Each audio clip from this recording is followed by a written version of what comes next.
estamos pasando un momento donde afecta muchísimo psicológicamente, donde muchas personas no pueden ver a sus familiares queridos y hay que darles contención, apoyo, donde muchas personas perdieron familiares, perdieron seres queridos y ni siquiera los pudieron despedir. Y bueno, en algunos casos, en los peores de los casos, lleva a que tomen determinaciones fuertes esas personas. Entre uno de los temas, ¿no? La pandemia. Después hay otros que vamos a hablar. Estamos en comunicación con Marcela Ojeda. Ella es periodista, locutora, profesora y coautora con Fernando Tocho de Hablemos del Suicidio. Así que le damos la bienvenida. Hola Marce, muy buenas noches. Pablo y Marcelo te saludan. ¿Cómo estás? Muy buenas noches, Pablo, Marcelo, un gusto. Todo muy bien. No, el gusto es nuestro, gracias por atendernos. Bueno, es una de las posibles causas del suicidio, el bajón anímico por la pandemia, pero seguramente muchas más, ¿no? Sí, mira, el tema del suicidio es una realidad sumamente compleja porque generalmente los suicidios se deben a varias razones, ¿no? Son multicausales. Es difícil muchas veces decir, o en el periodismo se suele encasillar, ¿no? Se mató porque perdió el trabajo, se mató porque estaba deprimido, se mató porque le costaba no ver a su familia. Eso es como muy común y en el periodismo se suele buscar esas razones simplistas, cuando en realidad el suicidio es muy complejo, como te dije, pero sobre todo porque trata de cuestiones muy profundas en la vida del ser humano, ¿no? Una persona no reacciona de la misma manera ante perder un trabajo, ante perder un familiar, ante romper con una pareja, ¿no? Pero cuando se conjugan varias cuestiones y uno no logra tener la contención que necesita, cuando de pronto no podés ver a tus seres queridos o a aquellas personas que muchas veces son tu cable a tierra, suelen aparecer la idea de la fantasía o de la ideación suicida, ¿no? Entonces, Exacto. Es ahí cuando más tenemos que estar atentos y atentas. ¿Y qué hacer cuando alguien tiene pensamientos o ideas suicidas? Sobre todo acompañar. Hoy te escuchaba en la presentación y le pasa a mucha gente que no puede decir la palabra suicidio o que tiene miedo a mencionar lo vinculado a la muerte. Me parece que en nuestra sociedad tenemos el tabú muy fuerte, sobre todo en las cuestiones vinculadas al suicidio. Todavía nos cuesta hablar, porque también no sabemos cómo hacerlo correctamente, entonces tenemos miedo, ¿viste?, de meter la pata. Nos pasa todo como sociedad, porque además nosotros no tenemos la formación como para poder hacerlo, ¿no? Hoy faltan muchas campañas de difusión con respecto a la tendencia suicida, a la prevención del suicidio, entonces es difícil. Y bueno, te decía que te escuchaba cuando arrancabas la nota y a nosotros nos pasaba lo mismo cuando hacíamos las entrevistas para el libro, ¿no? Que a la gente le cuesta hablar, le cuesta decir la palabra suicidio y justamente para la persona que está mal anímicamente y que tiene pensamientos suicidas, es cuando más directo hay que hablarles. Porque si nosotros vamos y no nos animamos a mencionarle el tema, es como una doble negación, ¿no? Entonces, yo le diría a la gente que pierda el temor, porque puede ganar mucho hablando del tema.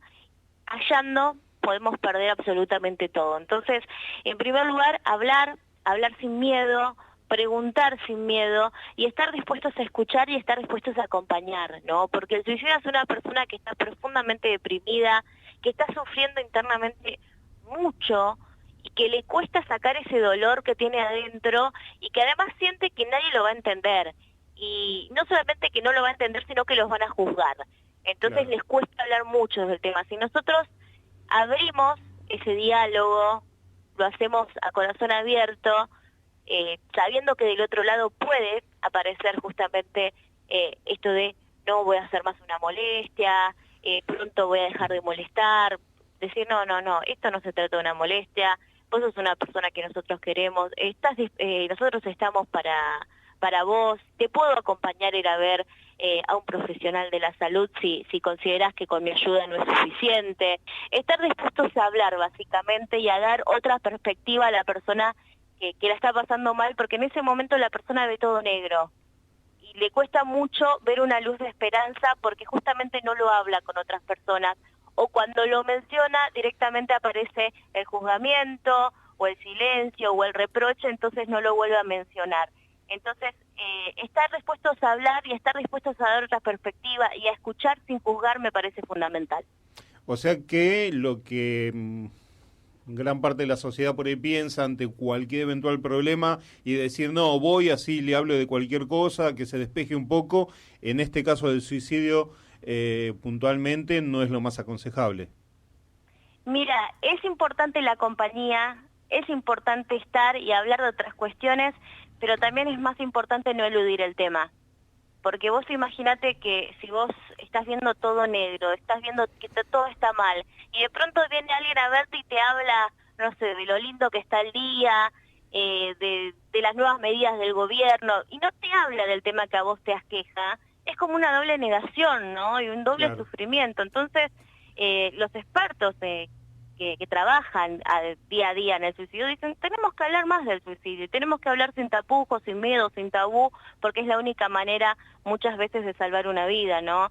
Sabés que la gente del 135, que es la gente que trabaja en asistencia a prevención al suicidio, que es una ONG que tenemos aquí en la Argentina y es de las únicas que tenemos en Argentina, nos cuentan que, por ejemplo, la gente que llama, que es una línea anónima, se llama simplemente a veces para que alguien le dé las buenas noches, para hablar con el otro. Así que imagínate la necesidad de diálogo y la necesidad de hablar sin esperar que del otro lado lo vayan a querer correr o a retar o a juzgar. Entonces está bueno justamente eso, hablar y sin dilaciones, ¿no? Ir de frente con el tema, porque del otro lado también están esperando eso. Así que no hay que tener miedo.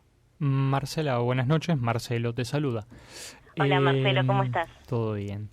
No, recién, o sea, vos estabas hablando de qué hacer o qué cosas hacer cuando encontramos a alguien con tendencias o que nos dimos cuenta que tiene comportamientos suicidas. Ahora, a partir del trabajo periodístico que has realizado, ¿cuál crees que son las primeras señales para estar atento ante una persona que tiene esas tendencias? O sea, para poder reconocerlas. Mira, hay muchas. Por un lado, dependiendo la edad, ¿no? Porque el adolescente o la adolescente muchas veces hace cambios muy drásticos y que son muy burdos, o sea que los podemos diferenciar y los podemos notar a simple vista, pero a veces los papás o las mamás o los hermanos o el entorno familiar dicen, no, se quiere revelar o quiere llamar la atención.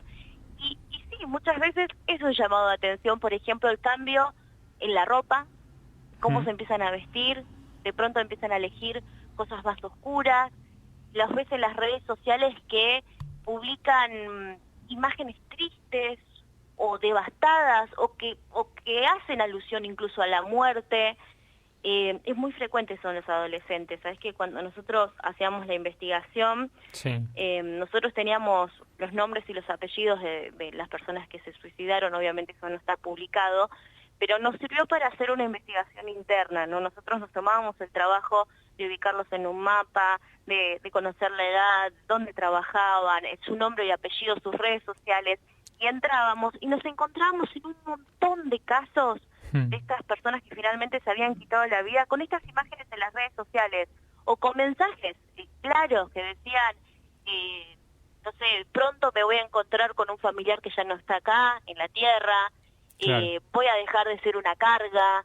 Esas cosas así, los adolescentes lo dicen mucho, pero ¿sabes también qué los dicen mucho? Los adultos mayores, porque están muy solos también y suelen advertirlo con esas frases, ¿no? Esto de dejar de ser una carga, dejar de ser una molestia, pronto voy a dejar de molestar, o que te piden perdón todo el tiempo por una molestia, ¿no? Que a veces es, no sé, un llamado telefónico o pedirte que vayas a visitarlos, ¿no? Hoy los abuelos y las abuelas están muy solos.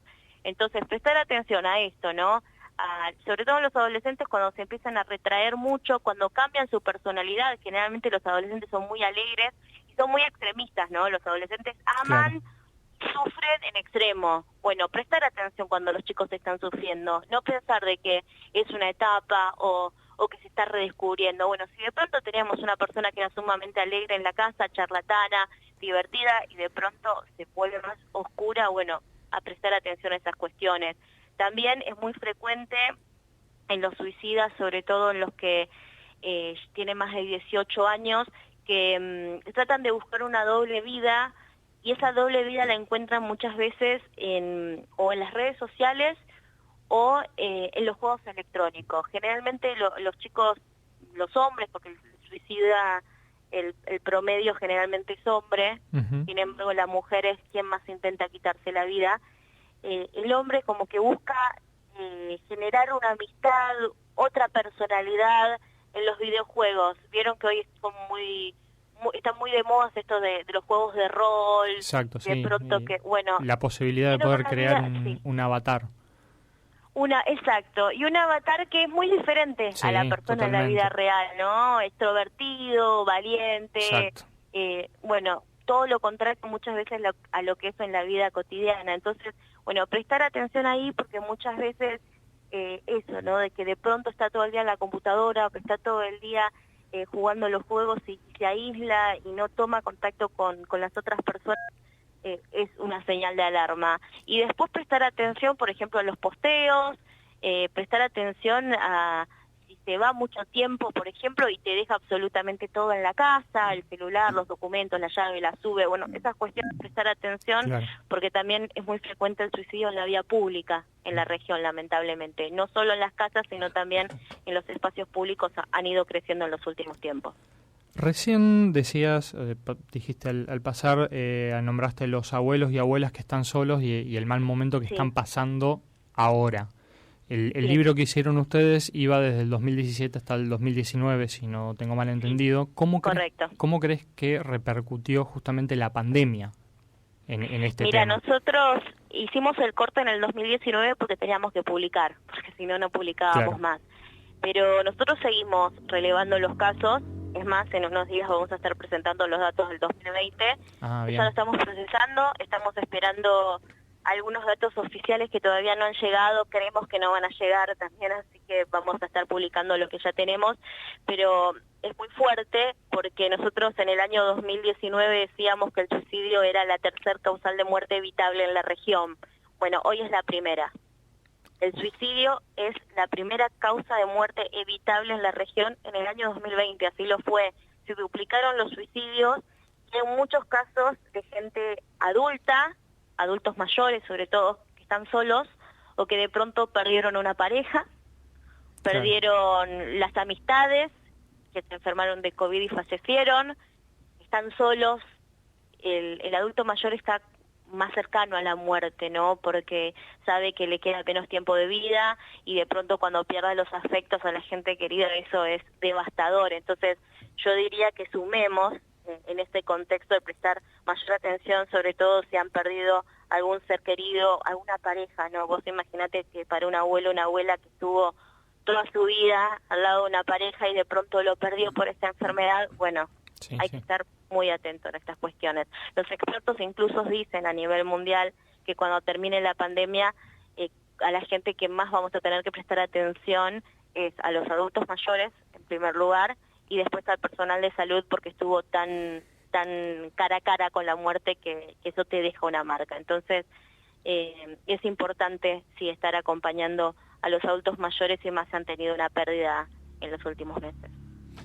Marcela, muchas veces se habla, a veces hasta graciosamente, tomando el domingo, que muchos dicen, domingo para el corchazo, domingo del bajón. ¿Es cierto que el domingo o es solo que el domingo es literal? Es literal, sí. El domingo o los fines de semana largos, cuando hay feriados extra largos, hay un aumento en los suicidios y después hay fechas particulares, por ejemplo, fin de año o comienzo de año, es un momento decisivo muchas veces en la vida de las personas. Y otra fecha que es así como brutal para el tema de los suicidios es el Día de la Madre, por ejemplo, o el Día del Padre. Claro. Generalmente más el Día de la Madre, ¿no? Porque es cuando se ponen a reflexionar, muchas veces la gente perdió a su mamá o a la persona que cumplía con esa figura, y es devastador. Pero sí, los domingos o los fines de semana extra largos aumenta el índice de suicidio, no solamente en la región, es a nivel mundial la cuestión. Al principio de la charla hablabas de cómo los medios encasillan los motivos al momento de informar. ¿Cuál es la responsabilidad justamente que tienen los medios de comunicación al momento de informar estos hechos? Mira, yo creo que los medios de comunicación tienen una importancia muy grande. Creo que como medios de comunicación nos tenemos que comprometer cada vez más con el tema, porque así como nosotros cuando informamos mal un suicidio podemos hacer de que otras personas imiten la muerte, claro, también podemos evitarlo. Entonces es importante nuestro rol, es fundamental no tratar el tema suicidios de manera liviana. Mira, yo soy cronista de exteriores. Cuando yo arranqué a trabajar, lo primero que nos decían es: suicidio no se cubre, a no ser que sea en la vía pública y a no ser que sea una persona famosa. Y ahí lo tenés que contar. Y nosotros creemos que el suicidio se tiene que hablar siempre, porque es un problema social muy importante y es un problema de la salud pública que todavía está pendiente, ¿no? Nosotros tenemos una ley nacional de prevención de suicidios, que es la número 24.730. Y salió en el 2015. Es una ley sumamente completa, pero todavía no fue reglamentada. Entonces está en un cajón, está durmiendo. Es una ley sumamente completa que si nosotros la tuviésemos sería una gran herramienta, no solamente para los medios de comunicación, sino también para las escuelas, para las instituciones, generaría puestos de trabajo en salud con expertos trabajando en la materia, en prevención, bueno, en las obras sociales con tratamiento. Realmente es una ley que está buenísima, pero lamentablemente no funciona. Y también habla de formación, porque habla de cómo hablar del tema, cómo informar también los medios de comunicación. Por eso te decía, es muy importante nuestro rol. Yo creo que nosotros como medios de comunicación tenemos que perder el miedo a hablar de suicidios. Incluso, no sé si se han dado cuenta, pero en los últimos meses son cada vez más las personas que salen a hablar en los medios acerca del tema. ¿Se acuerdan hace algunos meses Guanchope, que salió a contar de su hermano que se suicidó? Hace unos días también Santiago Maratea habló del tema. En su momento también tuvimos el caso de este jugador de fútbol de Godoy Cruz, que también salió en todos lados. Nosotros fuimos muy críticos con este tema porque se lo abordó realmente muy mal. Los medios de comunicación lamentablemente no tienen formación como para hacerlo de forma responsable, ¿no? Contando que hay lugares a los que se puede asistir. Es triste realmente la realidad, pero también estamos notando de que hay muchos otros colegas que se van comprometiendo con el tema como ustedes, ¿no? Ya directamente permitiéndonos hablar al aire de esta cuestión.